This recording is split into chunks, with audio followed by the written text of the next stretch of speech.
So Gus, I wanted to get you away from the tables when you're not playing poker or the rake of other games that you're always playing, and just have a one-to-one chat. Okay, I'm here. I'm ready. Okay. Well, when you're not playing poker, do you have downtime, or are you always thinking about what to do next?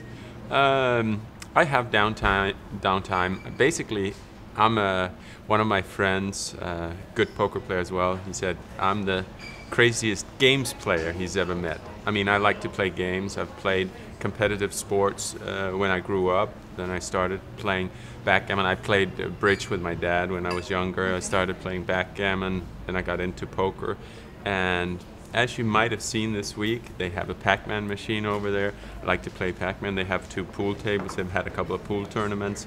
So basically a lot of games, and I enjoy to play all of them. I enjoy to compete at all of them. So I guess very competitive nature. So are you always competing with yourself, or do you prefer to have someone to compete against? I like both. Okay. I mean, obviously playing poker, you're competing against somebody else. I mean, we played the heads-up tournament. Obviously, you have one opponent. A regular poker table, you have 6, 7, 8 opponents. So it obviously varies at different settings. And on the Pac Man machine, I'm trying to beat the high score. So you can say you're kind of competing against yourself, trying to improve your game. So I mean, both have good things about it. I mean, I just like to try to push yourself and try to get a little bit better. Well, aside from poker and games, like, you always seem to be so on, you know, mathematical thinking, calculating things. Do you ever just want to watch a movie and not think? Do you go to the movies? I watch movies. I enjoy movies. And strangely enough, I actually enjoy movies that I've watched before. Good movies. I have, it's kind of an, you could say for me, maybe an odd movie. I've watched probably Pretty Woman like 10 times. My favorite movie, Shawshank Redemption, I've watched countless of times. Okay. And what about traveling? Obviously you travel a lot with poker, but do you get to travel aside from that? I don't, and I really don't mind, to be honest. I'm not your sightseeing kind of type.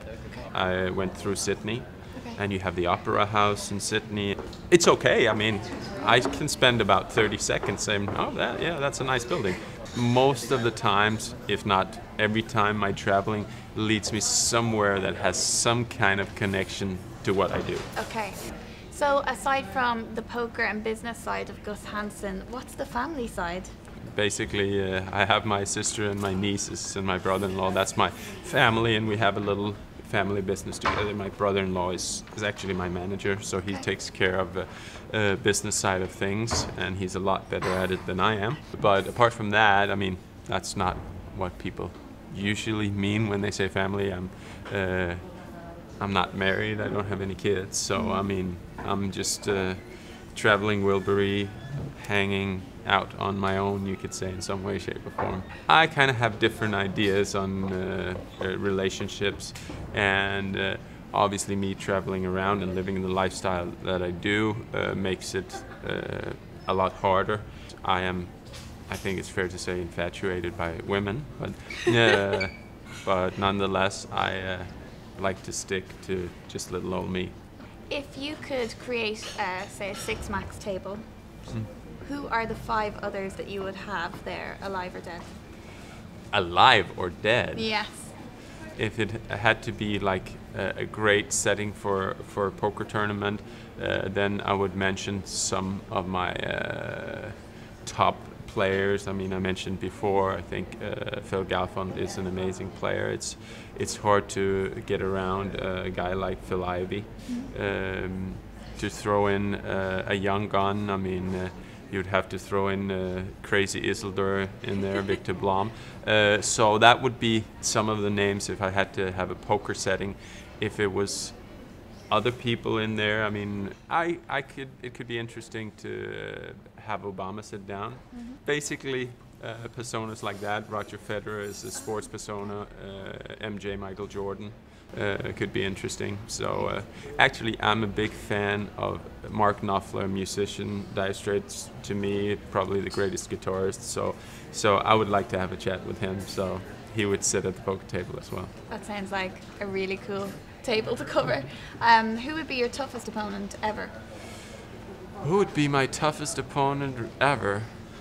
Right now it's Victor Blom Isildur. I can't win a hand against him, so that's pretty devastating. I don't know for sure. I mean, I think again, I haven't really played with him in real life, maybe on 1, 2, 3 occasions, but Phil Goffin has definitely gotten the best of me. Okay. He's a tough cookie. For you now, do you have a list of things, or even a couple of things that you really want to accomplish? Are there things on your bucket list, so to speak? Yeah, but I'd rather talk about them when I have accomplished them. So, Okay. so I'll keep that to myself. Okay. Well, I guess that's it for now, but I would love you to go and teach me how to play backgammon if you have the time. Yeah, we can definitely look into that. Cool. Thanks for talking. Cheers.